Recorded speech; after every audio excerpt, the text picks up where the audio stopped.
Angel Locsin. Fake news din po yung kumakalat na kwento na balik kapuso na si Angel Locsin kapag siya ay nagdesisyon na magbalik showbiz. Alam po natin na matagal na panahon nang wala si Angel Locsin, hindi po siya nagtatrabaho, hindi nga nagpapakita sa atin. Pero ayon po sa kwento ng mga fake news peddlers, sa kanyang pagbabalik, lilipat na raw ulit siya. Babalik na sa GMA7. Correct. Mariosep, At may nag-aabang na nakakaloka. kagad na na programa para sa kanya. Teka naman.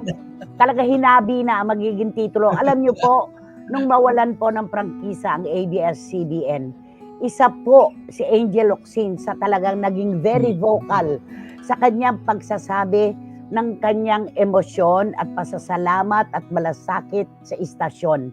Siya po ba naman? Siya pa ba ang gagawa natin ng fake news na babalik na sa GMA7? Samantalang nagalit nga siya sa kanyang mga kasamahan noon na hindi nagsasalita at nagpaparamdam dahil sa kawalan ng prangkisa, di ba? Correct. Ano pa? Dami Grabe. niyang makaaway ng mga artista dahil talagang binulabog niya talaga nasaan kayo, di ba? Hinanap niya talaga yung mga kasama niya na Totoo. hindi naging vocal sa kanilang nararanasan. Totoo yan. Eto, sabi ni Juris Dr. Channel, ang daming inosente na nabibiktima nitong fake news peddlers talaga.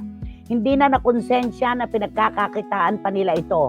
Ang mga tao naman ay patuloy pa rin sa pag-follow ng page, pag-share ng post, at click ng click